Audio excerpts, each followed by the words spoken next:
Hey, what's going on, guys? It's Demetrius Johnson, and you're listening to MMALatestNews.com. It's time to roll, baby. Hello and welcome back to MMA Latest News. My name is Sweetnam, and I'm delighted to be joined by one of the greatest heavyweights of all time, Frank Mir. How you doing, mate? Very good, thank you. Yeah, we're in Manchester top team today. You've been doing some seminars. Can you talk us through what you've been doing? Basically, coming here to train, and then by doing seminars on top of that, this is part of my training. I really use teaching as an instruction for myself, by teaching techniques and breaking down things that I use in my own game. It makes me fully understand it that much better for myself, and it's just another aspect of training. Yeah, I mean, you were known for your submissions, and that's what you've been doing today. Your strike was always fantastic, but you were terrifying with those submissions. You know, the Nagara one stands out, you snapped his arm, and especially the Brock Lesnar one. What's it like when you're in the heat of battle and somebody's on top of you and you're looking for that submission? You know that it's leverage. You're looking for points. You're looking for connections, and to me, submissions are always what I want to aim for as far as fighting. Just because, no matter how good your stand-up is, there's certain people that are very hard to knock out. You know, and it's not as high of a percentage that every time I touch someone here, they fall down. Some people do, some people don't. Whereas the submissions to me was much more of a science, more relatively replicable. If I put this much pressure on a bone, it breaks. If I put this much pressure on a shoulder, it tears. If I put this much pressure on your throat, no more blood to the brain. I haven't met anybody that can operate under those circumstances. Yeah, you've been in with some legends of the game, you know, Brock Lesnar, Nagara, Mark Hunt, etc. Is there any particular fight that stands out as the biggest in your career? Well, I think the second time I fought Nagara was very important to me because I started out losing the fight. He caught me with a very good shot. I was hurt, and he put me in a submission. I was trying to finish the fight.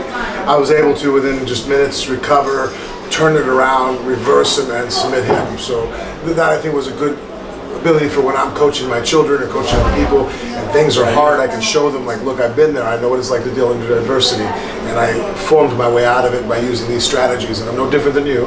I'm scared, I'm tired, I also look for the way out at times, but if you train your mind, you can use it as an asset. Yeah, you mentioned your family there. I know your dad loved martial arts. I know now you're teaching your daughter. What does the sport mean to your family?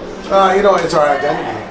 Martial arts and being athletes and being, warriors, it's just, that's our identity. That's why we get up in the morning, how we brush our teeth, why we choose what to eat, what we eat, when we choose to go to bed. Like, everything has a overall factor of what we're aiming at. I think too many people in this world, they don't have an identity, they don't have a meaning. They go to work to make money, they come home, they might spend time with friends, go have a drink, and it's like, yeah, but why are you living life? You're just living just to exist. We have a purpose, and that's our purpose. Yeah, I know you faced adversity in your career. You know, you were the world champion, you beat Tim Sylvia, and then obviously there was the motorbike accident. You showed so much mental fortitude to come back from that. Were there any dark days in that period? How did you get back into the cage? You know what, just one foot in front of the other, and knowing that you're always going to have bad days when you're first coming back. That's life itself. As days get bad, you just try to make sure that you have more good than bad, and working through and knowing that until they put you in the ground, it's not over.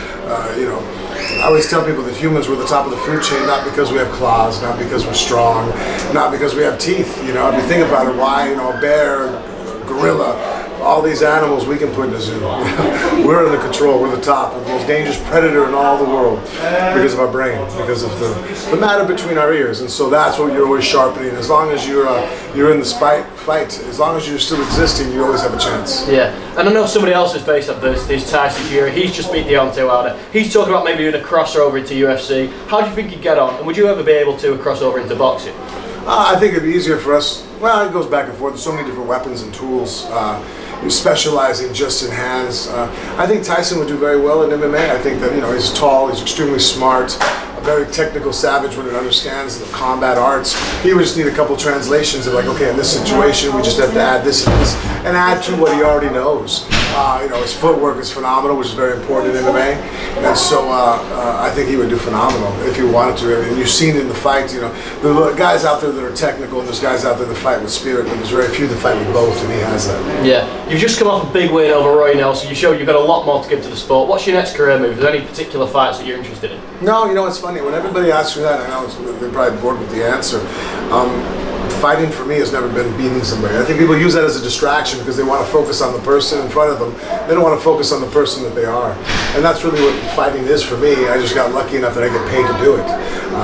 It's a way of me showing myself under adversity, putting pressure on myself so I can see my shortcomings. See, like, you know what, I didn't rise to the occasion here, I failed here, I didn't do this right.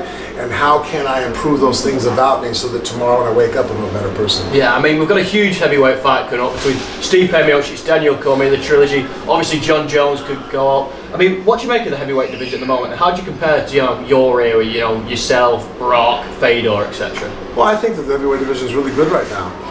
The only thing about our sport that sometimes it's hard to separate the two is that attention and viewership doesn't necessarily go on upon the quality of the fighters, but upon their personality. You know, that happened when Fedor first came over and fought in Affliction in the U.S. It did dismal sales. No one cared.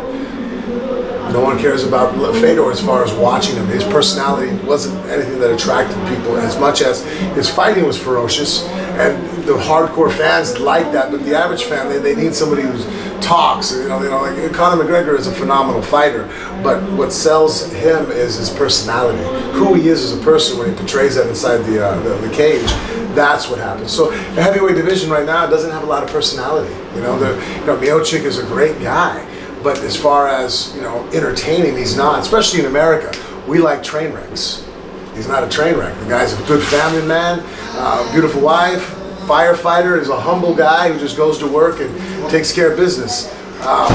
Regretfully, people don't like that as much. It just doesn't turn the tube on. They don't give a shit. They don't click in. They want some kind of adversity. They want something that makes it to where it's intriguing and interest. Why? You know, either they love you or they hate you. But that in between, meh, he's all right. That's a death sentence in our sport. Yeah, I mean, you mentioned there the entertainment factor that Conor McGregor brings. There's been some iconic grudge matches, you know, the likes of the ones with Nate Diaz, Jose Aldo. You had one of them in your career with Brock Lesnar. Did you feel any different going into a fight when there is that rivalry? No, a lot of it, you know, if anything, it's kind of a distraction as far as when you're focusing on the fight, because then you have to do more, you know, media and ask those questions, and it is what it is. At the end of the day, though, you're always a component. Like, no matter what dressings get put on my fights, what background's behind it, at the end of the day, you get locked in the cage with another human being, and it's you. Yeah. I mean, you're in Bellator now. The UFC, like, basically monopolised the sport for so many years, but there's other organisations, One Championship are doing good things as well. Do you think we're going to see more and more people going over to different organisations? Well, I think it just depends financially, but right now still UFC is still, you know, the big marker. You go to right now to kids around the world, and you know, that are training in gyms that are 12, 13 years old, they want to be a UFC champ, you know, and so UFC really has that main power. You know, I think Bellator is doing good things, PFL is doing great things, One Championship is doing good things. You know, like there's so many organizations out there that are doing well, but they still don't have that drawing power. It seems like the UFC has. It's just there's the mystique around it, and you know, they were the first big kid on the block, and I think it's going to be, you know, and they still draw more people's attention. I mean, look. When I tell people when they first meet me for the first time, if someone's a fan of mine, they introduce me to their wife or to their mother or father, and they go, "Oh, this guy, he's a UFC fighter. Oh, you do the UFC fighting." No one calls it, you know, you pretty much got a corner on the market when people don't call it MMA, they call it UFC fighting.